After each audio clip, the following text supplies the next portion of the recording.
الحمد للہ الذی ہدانا لہذا وما كنا لنہتدی لولا ان ہدانا اللہ لقد جاءت رسل ربنا بالحق الصلاة والسلام علی النبی الامی العربی القرشی المکی المدنی البطحی الابتہی التہامی الدافع جیشات الاباطیل والدامغ صولات الازالیل مولن الحق بالحق بالقاسم محمد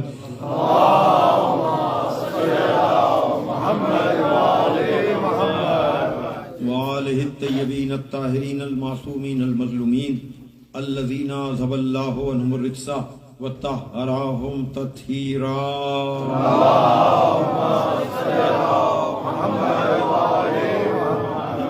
ولعنۃ اللہ علی اجمعین من الآن الی یوم الدین اما بعد فقد قال علی علیہ السلام ان اللہ بعث رسولا ہادیا بکتاب ناطق وامر قائم لا یہلک عنہ الا ہالک. صلوات بھیجئے محمد والے محمد.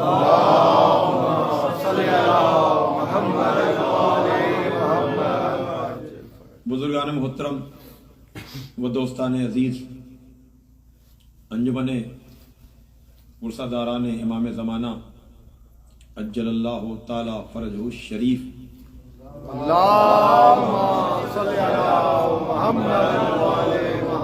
یعنی ایپس کی جانب سے منعقد ہونے والا یہ عشرہ مجالس، آج جس سلسلہ ذکر و بیان کی یہ تیسری تقریر ہے، گفتگو کا عنوان دعوت ذو العشیرہ، غدیر،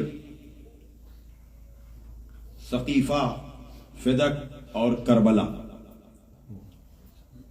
ظاہر سی بات ہے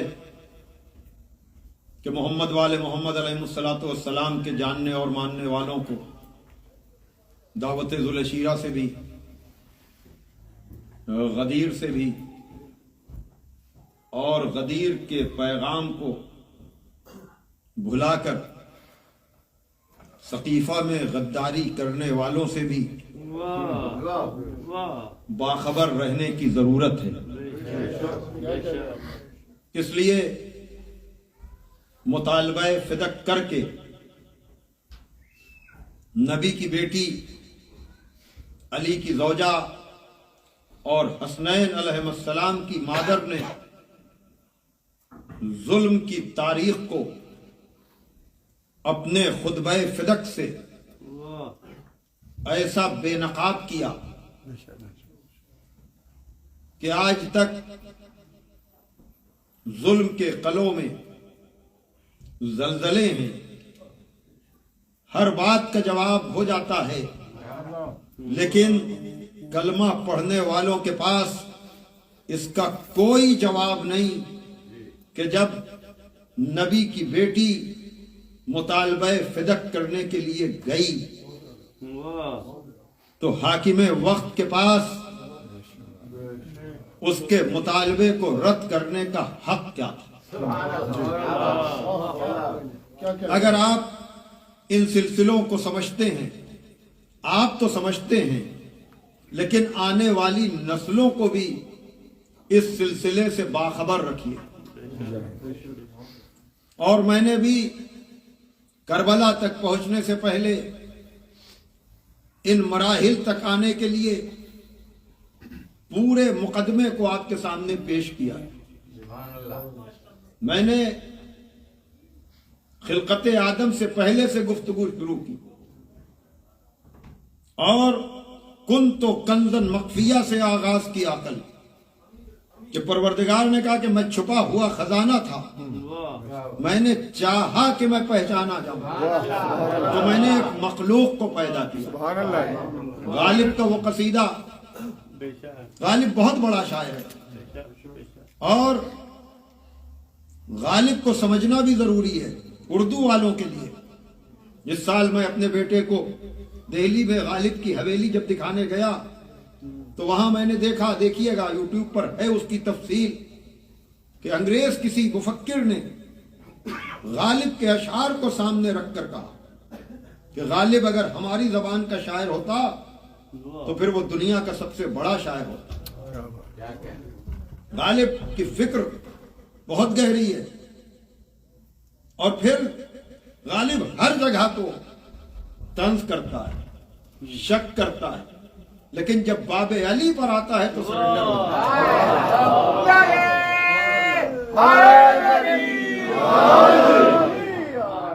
اور یاد رکھیے گا، میں نے آغاز سے گفتگو شروع کی ہے اور ابھی دعوت ذوالعشیرہ میں بتاؤں گا آپ کو کہ نبی نے جس وحدہ لا شریک خدا کا پیغام دیا، جس خالق، جس مالک، جس رازق، اس کو نظر انداز کرنا علی والوں کا انداز نہیں. اور ہم یہ چاہیں گے بھی کہ ہم حکایت ہستی بیچ سے سننے والوں میں نہ ہو. سنی حکایت ہستی تو درمیان سے سنی، نہ ابتدا کی خبر ہے نہ انتہا معلوم. صلوات پڑھیں محمد والے محمد پر.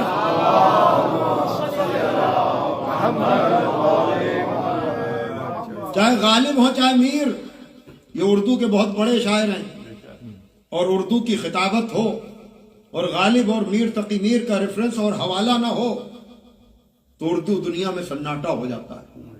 تو اگر آپ اردو کے خطیب سے خطاب سن رہے ہیں تو تھوڑی سی زحمت بھی کریں، ان دونوں کے بارے میں جاننے کی کوشش بھی کریں. یقیناً آپ کو مایوسی نہیں ہوگی. میر تقی میر کا اپنا انداز، وہ ہوں یا غالب، ان کے کچھ طنز ایسے ہیں جس کا خلاصہ یہی ہے مجھ جیسے طالب علم کی زبانی کہ اگر علی کو ولی اللہ نہ مانو گے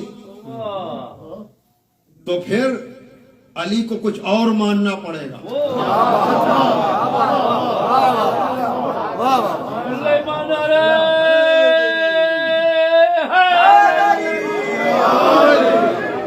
ظاہر سی بات ہے کہ میرا پیغام یہی ہے کہ نہج البلاغہ سے علی کے اللہ کو سمجھیے. کیا بات ہے. نہج البلاغہ سے علی کے نبی کو سمجھیے، امت کے اللہ کو نہیں، امت کے نبی کو نہیں. ورنہ امت کا اللہ بہت چھوٹا لگے گا. میں کیا کر رہا ہوں، توجہ فرمائیے گا. نہیں، ہم نہج البلاغہ سے جب مولا علی کی زبان سے اللہ کو سنیں گے تو وہاں خدا کی حمد ایسے ہوتی ہے کہ الحمدللہ الذی لا یبلغ مدحتہ القائلون ولا یحصی نعماءہ العادون ولا یؤدی حقہ المجتہدون، کہ تمام تعریفیں اس اللہ کے لیے ہیں کہ جس کی حمد و ثنا بڑے بڑے خطیب و مقرر کر نہیں سکتے. لا یبلغ مدحتہ القائلون، گفتگو کرنے والے اس کی کنہ ذات تک پہنچ نہیں سکتے. ولا یؤدی حقہ المجتہدون، اور بہت زیادہ کوشش کرنے والے بھی اس کی حمد و ثنا کا حق ادا نہیں کر سکتے. بھائی توجہ فرمائیے گا، ہماری زبانی کبھی علی کے اللہ کو سنو تو توجہ فرمائیے گا، جہاں علی اپنے اللہ کا تعارف کراتے ہوئے کہتے ہیں الحمدللہ الذی لا یفرح المنع والجمود ولا یؤتی الاعطاء والجود، جہاں ارشاد ہو رہا ہے خطبہ عشاء میں کہ تمام تعریفیں اس اللہ کے لیے ہیں کہ جس کی عطا و بخشش اس کے خزانے میں کمی نہیں کرتی. جتنا بھی جس کو دیتا چلا جائے. یاد رکھنا، علی اور نبی کا خدا سب کچھ دے کر بھی فقیر نہیں ہو گیا. ماشاءاللہ.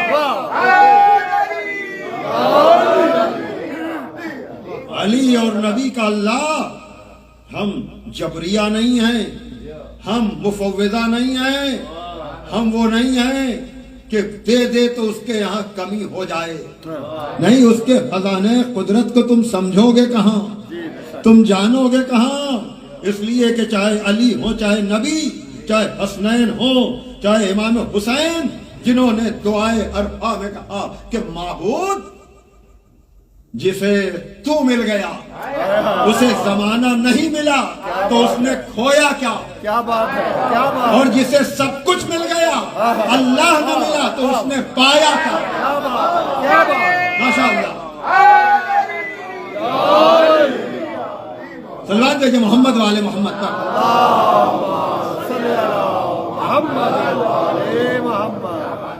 تفسیر المیزان علامہ طباطبائی کی آیے غدیر کے بعد کی فوراً آیت 67ویں آیت آیے یا ایھا الرسول بلغ 68ویں آیت کی تفسیر میں علامہ طباطبائی نے خدا کی وحدانیت کے لیے مولا کائنات کے نہج البلاغہ کے ان خطبوں کو پیش کیا جس میں خدا کی یکتائی، اس کی وحدانیت، اس کے بے مثال، اس کے لم یزل و لا یزال ہونے کو بیان کیا اور یہ کہا کہ نہ علی سے پہلے نہ علی کے بعد اس طرح کے لا یزل و لم یزل خدا کا تصور اور خیال کسی نے پیش ہی نہیں کیا.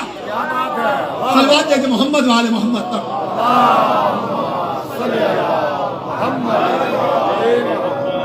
میری گزارش پر اگر آپ جا کر کے اس پوری بحث کو پڑھیں اور کہا کہ چاہے ارسطو ہو چاہے ابو علی سینا جو خدا کی ڈیفینیشن، جو اس کی یکتائی، جو اس کے بے مثال ہونے کو جیسا علی نے بیان کیا کوئی فلسفی وہاں تک پہنچ ہی نہیں سکتا. ماشاءاللہ. تو میں ہمیشہ کہتا ہوں کہ اللہ کی ضربیں مارنا اور ہے، نظریہ توحید پہ گفتگو کرنا اور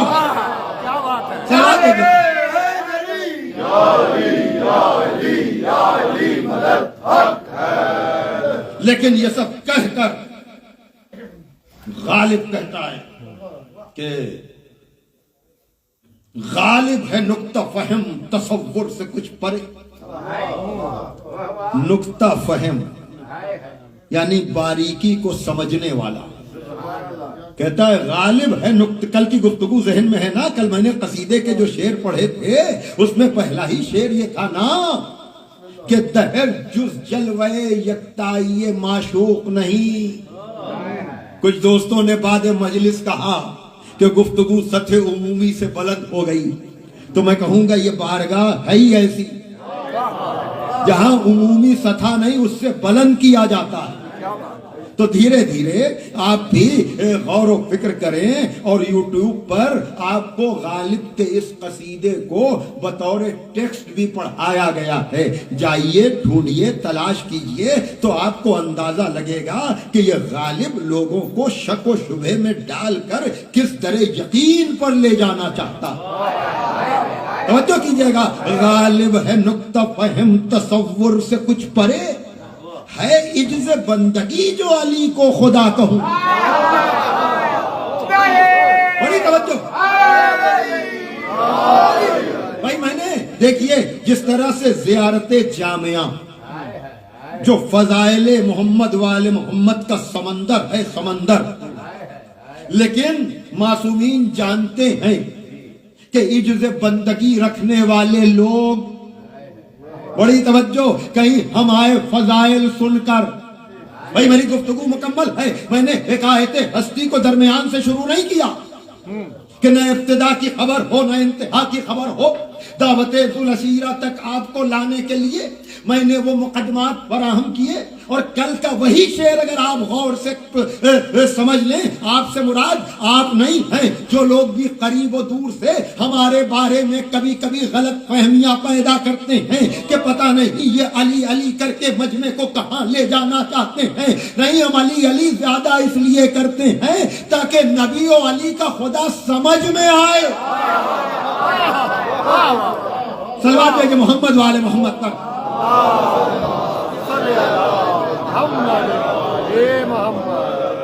کہ دہر جز جلوے یکتائی معشوق نہیں، یہاں معشوق ہے خدا.